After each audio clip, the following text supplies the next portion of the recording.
పహల్గాం ఉగ్రవాద దాడి భారతీయులందరినీ ఉద్వేగానికి గురిచేసిందని మంత్రి నాదెండ్ల మనోహర్ విచారం వ్యక్తం చేశారు. ప్రధాని మోదీ ఆపరేషన్ సింధూర్ ద్వారా దేశ ప్రజల ఆకాంక్షను నెరవేర్చారని కొనియాడారు. ఆపరేషన్ సింధూర్ విజయానికి చిహ్నంగా గుంటూరు జిల్లా సోమసుందరపాలెం శివార్లోని కాటూరి ఆర్ట్ గ్యాలరీలో కాటూరి కళాకారులు రూపొందించిన భరతమాత, ఛత్రపతి శివాజీ, వీర జవాన్ మురళీనాయక్ విగ్రహాల్ని టీడీపీ నేత నన్నపనేని రాజకుమారితో కలిసి ఆయన ఆవిష్కరించారు.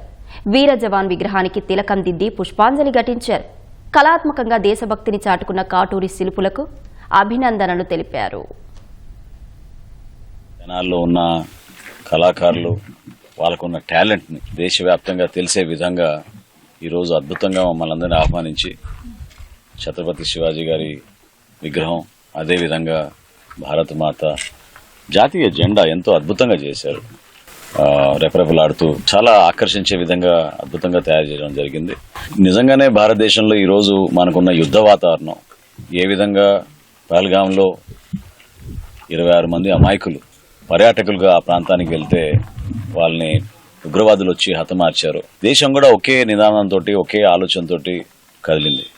అదేంటంటే భారతదేశానికి ఇదొక సందర్భం, సమయం. నరేంద్ర మోడీ గారి నాయకత్వాన్ని మనందరం కూడా బలపరచాలి. ఆయన ఏ నిర్ణయం తీసుకున్నా ఆయన వెంట మనందరం ఉందాం. దేశ రక్షణ కోసం పోరాడుతున్న మన సైనికులకి మనందరం కూడా ఒక ఉత్సాహం నింపేటట్టు, ఒక భరోసా నింపేటట్టు, ధైర్యం వాళ్ళ కుటుంబ సభ్యులకి, దేశం మొత్తం కదిలొచ్చింది మీతో పాటు, మీరు చేస్తున్న కార్యక్రమాలని మేము సమర్థించే విధంగా, మేము గౌరవించుకునే విధంగా ఎప్పుడు ముందుంటాం అనే ఆలోచన ప్రతి పౌరులో కలిగే విధంగా మన వీర జవాన్లు అద్భుతంగా చేశారు.